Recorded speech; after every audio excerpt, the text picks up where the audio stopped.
Assalamualaikum warahmatullahi wabarakatuh. Kami dari kelompok 14 ingin memaparkan mengenai contoh kasus jasa konstruksi guna untuk memenuhi tugas mata kuliah Hukum Ekonomi dan Bisnis. Anggota kelompok 14 terdiri dari Mesya Dila Sapta Putri dengan NIM 20120111036, dengan saya sendiri Nabila Cynthia Aryani dengan NIM 201111144, Muhammad Prima Renaldi dengan NIM 201201200, dan yang terakhir Monica Oktaviani dengan NIM 201201348. Kasus konstruksi perkara korupsi proyek gedung IPDN Sulawesi Selatan dan Sulawesi Utara. KPK menetapkan 2 tersangka korupsi pengadaan dan pelaksanaan pekerjaan konstruksi pembangunan gedung kampus IPDN pada tahun anggaran 2011. 2 tersangka tersebut yaitu Kepala Divisi Konstruksi PT Adikarya Tbk Dono Purwoko dan Dudi Jakom selaku pejabat pembuat komitmen Pusat Administrasi Keuangan dan Pengelolaan Aset Sekretariat Jenderal Kementerian Dalam Negeri. Kronologi kasusnya yaitu pada tahun 2010, Dudi Jakom menghubungi beberapa kontraktor untuk memberitahu akan adanya pembangunan gedung IPDN. Dalam pertemuan itu, KPK menduga sebelum adanya lelang dilakukan, mereka telah mensepakati pembagian pekerjaan, yaitu PT Waskita Karya untuk proyek IPDN di Sulawesi Selatan dan PT Adikarya untuk proyek IPDN di Sulawesi Utara. Terkait pembagian proyek ini, Dudi Jakom dan kawan-kawan meminta fee sebesar 7%.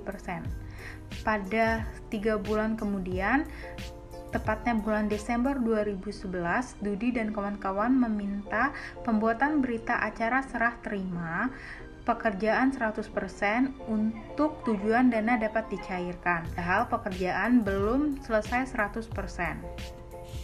Akibat perbuatan tersangka, mereka merugikan negara sekitar 19,7 miliar rupiah dari nilai kontrak sebesar 124 miliar rupiah. Atas perbuatannya, tersangka melanggar Pasal 2 Ayat 1 atau Pasal 3 Undang-Undang Nomor 31 Tahun 1999 tentang pemberantasan tindak pidana korupsi sebagaimana telah diubah dengan Undang-Undang Nomor 20 Tahun 2001 Junto Pasal 55 Ayat 1 ke 1 KUHP. Nabila Cynthia Aryani dengan NPM 2012-011144. Kasus konstruksi korupsi di Perum Jasa Tirta II. KPK menetapkan Andri Rini Yaktiningsasi sebagai tersangka kasus dugaan korupsi pengadaan pekerjaan jasa konsultasi di Perum Jasa Tirta II pada tahun 2017. Dalam kasus ini, KPK lebih dulu menetapkan Joko Saputro sebagai tersangka selaku Direktur Utama Perum Jasa Tirta II pada tahun 2016. Kronologi kasusnya, saat itu Joko memerintahkan untuk merelokasi anggaran dan revisi anggaran dengan mengalokasikan tambahan anggaran pada pekerjaan pengembangan sumber daya manusia dan strategi korporat dari nilai awal sejumlah 2,8 miliar rupiah menjadi 9,55 miliar rupiah. Setelah dilakukan revisi anggaran, Joko memerintahkan pelaksanaan pengadaan kedua kegiatan ini dengan menunjuk Andri Rini sebagai pelaksana kedua kegiatan tersebut. Saat itu, Andri Rini menggunakan 2 bendera perusahaan untuk proyek tersebut. Andri Rini Yaktiningsasi diduga menggunakan bendera perusahaan PT BMEC atau PT Bandung Management Economic Center dan PT 2001 Pangripta dengan ada pemberian komitmen fee atas penggunaan kedua perusahaan tersebut sebesar 15% dari nilai kontrak. Sedangkan Andri Rini menerima fee 85% dari nilai kontrak. Terdapat pencantuman nama para ahli untuk digunakan di kedua perusahaan tersebut sebagai formalitas. Hal itu bertujuan untuk memenuhi kebutuhan administrasi lelang dan pelaksanaan lelang dengan cara backdated. KPK mengatakan perkara ini diduga telah merugikan keuangan negara sebesar 3,6 miliar rupiah.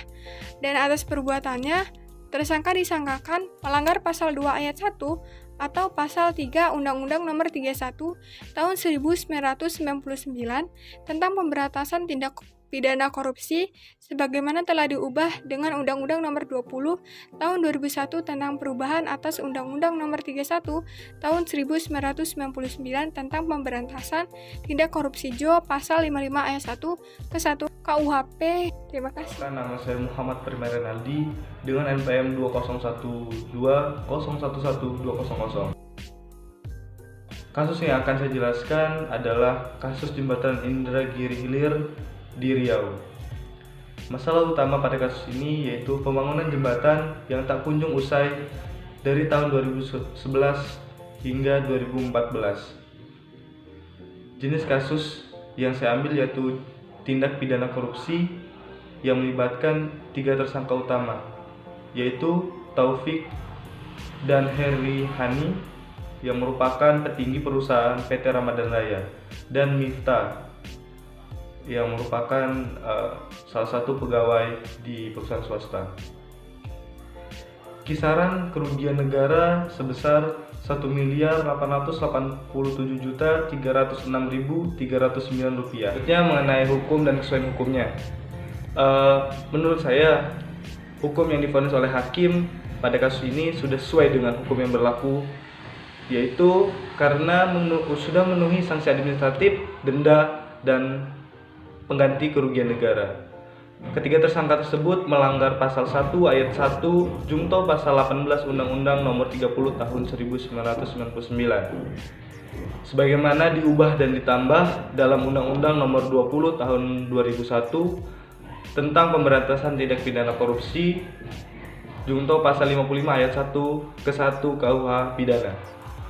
Hakim memvonis Taufik dengan 5,6 tahun penjara dan 200 juta denda atau 3 bulan kurungan. Heri dengan 4,5 tahun penjara dan denda 200 juta atau 3 bulan kurungan serta membayar pengganti kerugian negara sebesar 50 juta atau 1 bulan kurungan.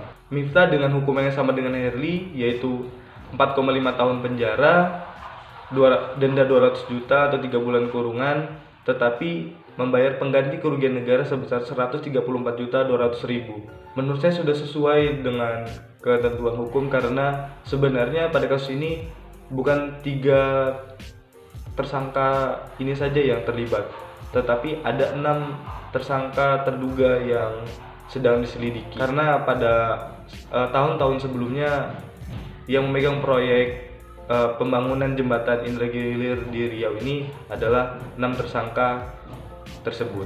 Sekian penjelasan dari saya, kurang lebihnya mohon maaf.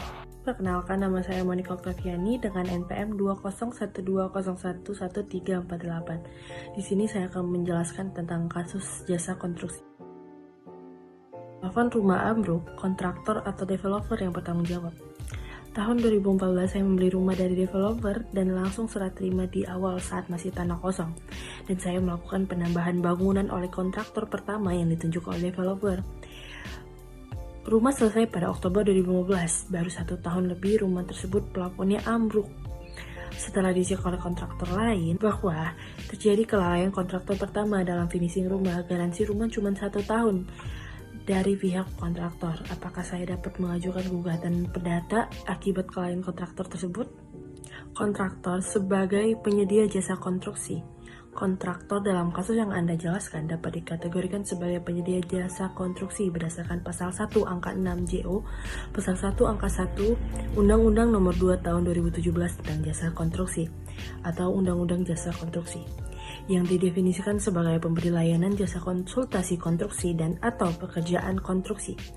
Adapun konstruksi sendiri menurut pasal 1 angka 1 Peraturan Pemerintah Nomor 22 Tahun 2020 tentang Peraturan Pelaksanaan Undang-Undang Nomor 2 2017 tentang Jasa Konstruksi, PP 22 Tahun 2020 diartikan sebagai rangkaian kegiatan untuk mewujudkan, memelihara, menghancurkan bangunan yang sebagian dan atau seluruhnya yang menyatu dengan tanah atau tempat kedudukannya menyatu dengan tanah.